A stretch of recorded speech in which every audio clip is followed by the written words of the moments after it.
How you doing today? Today we're moving farther into moles. Last class we talked about gram formula masses or molecular masses or molar masses. Those are all the three words that mean the same thing. Basically the mass of 1 mole of a substance. All right, whether that substance is an element or compound, doesn't really matter. It's just figuring out the mass of 1 mole of it. Remember, 1 mole of anything contains 6.02 times 10 to the 23rd particles. All right, those particles can be molecules, they can be ions, depending on what this stuff is.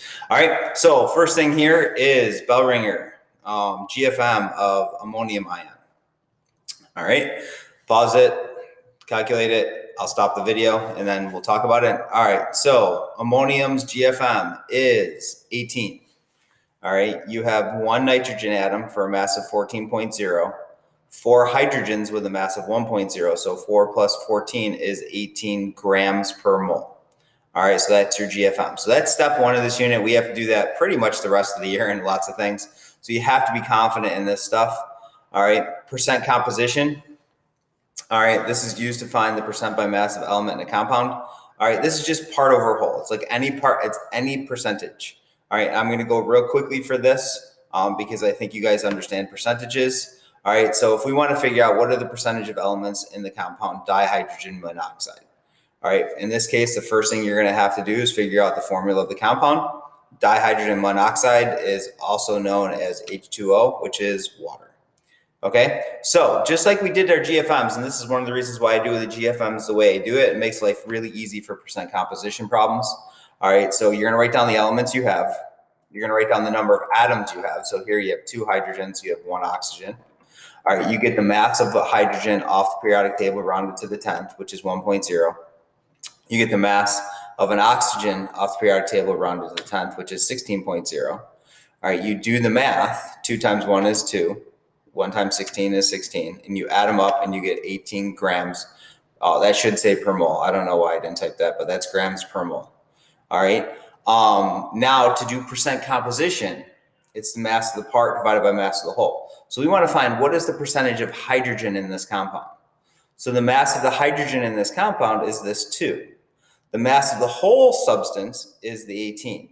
So 2 divided by 18 and then times 100 would give you the 11.1%. All right.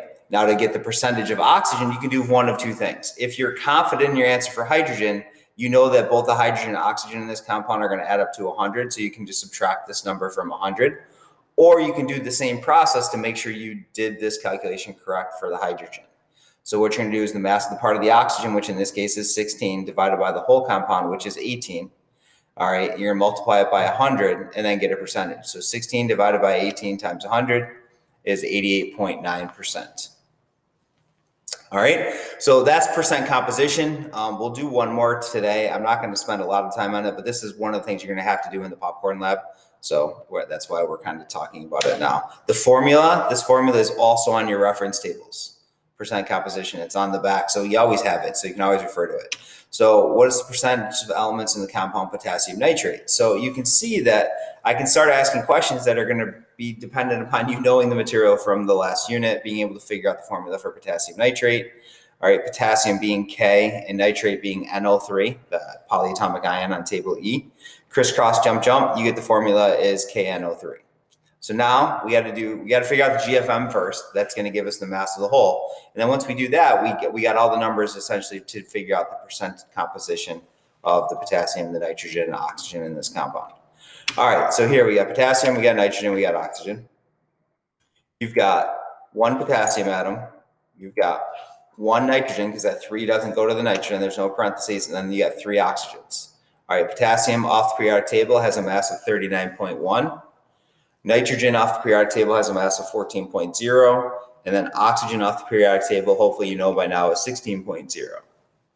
All right, you're going to go 1 times 39.1, which I think everybody can do that as 39.1.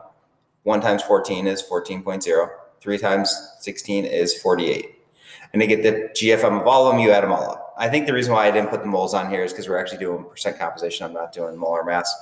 All right, now To get the percentage of potassium, we had to take the mass of the part of the potassium, which is 39.1, divided by the total mass of the compound, which is 101.1, then multiply by 100. So just like before, I don't put the times 100 because it didn't fit. All right, but that's 38.7%. All right, you do the nitrogen by the same process. 14 divided by 101 is equal to 13.8%. And then 48 divided by 101.1 is 47.5%. I will tell you, GFMs, there's no wiggle room in this GFM. You have to get that exact number, which means you rounded it correctly.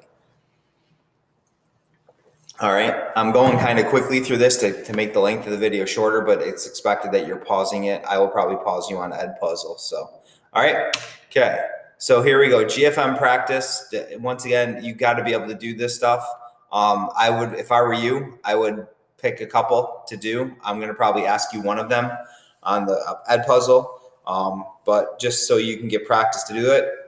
GFM of calcium hydroxide, I think I did put the answers on here, 74.1 grams per mole. Iron 2 phosphate would be 357.4 grams per mole. Zinc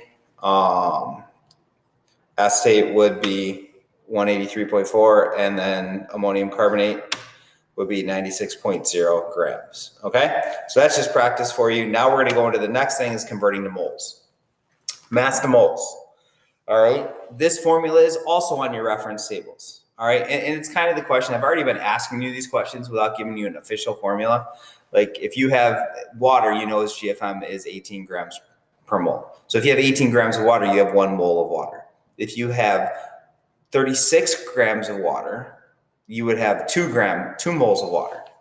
All right, because you're going to take that 36 and divide it by 18. If you had 9 grams of water, you would have a half a mole of water. So here we go, determine the GFM. The GFM is 18 grams per mole. All right, the number of moles is the given mass divided by the GFM. So you always going to have to get the GFM. All right, and then whatever mass they give you. So like in this problem right here, they give us a mass of 63 grams. That's our given mass. We know it's water, so we know the GFM of water is 18. All right, so 63 divided by 18, all right, is going to give you the number of moles. When you do that, you get 3.5 moles. Now I wrote 3.50 moles because that's what's called significant digits.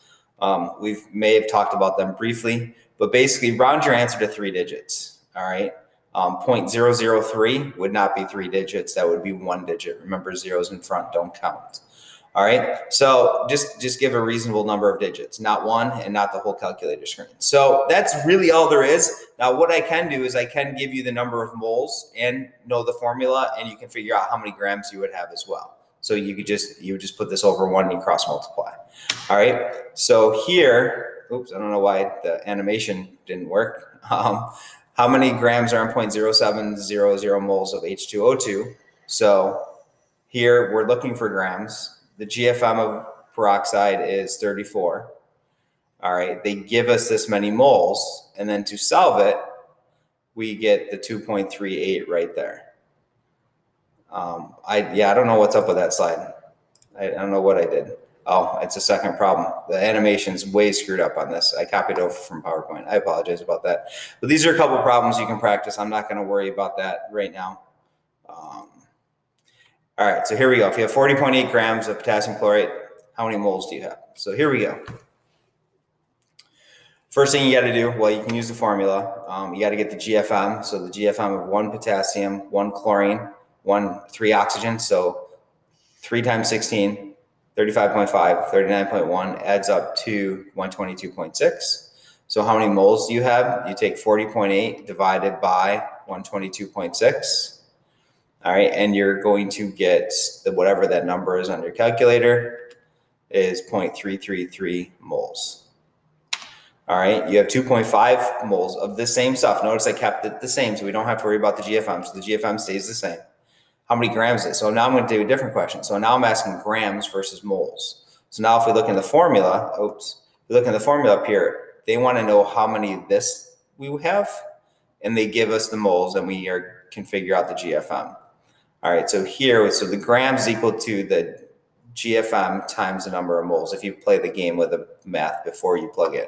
So the GFM is 122, the moles is 2.5. All right, you multiply those two together, you get 306.5 grams. All right, if you said 307 grams, completely okay, because that's 3 digits. All right, so we're good there. I think, oh, I went to 310 because that's actual sig figs. All right, but we're not gonna worry about that. All right, so here we go. One last, I think this is the last one. GFM for calcium nitrate. So you gotta get the formula for calcium nitrate, crisscross jump jump. You're gonna get the formula as CaNO3 parentheses 2. All right, when you go through the GFM should be pretty easy for you at this point in time. I'm just gonna get through it. 164.1. All right, and then how many moles of calcium nitrate do you have if you have 10.2 grams? So now use your mole formula. All right, we have 10.2 grams. GFM is 164.1. All right, and I'm going to kind of pause down here and do the math. Now, this is something in chemistry, and it's different than math. Our numbers aren't what you would call normal numbers in chemistry. We're not going to get whole numbers. We're not going to get nice even numbers, or numbers that are just one digit with no decimal points. You're going to get really small numbers. You're going to get really big numbers. You're going to get really weird numbers. All right, so just read whatever your calculator screen says. So 10.2 divided by 164.1, you get 0.0622 moles.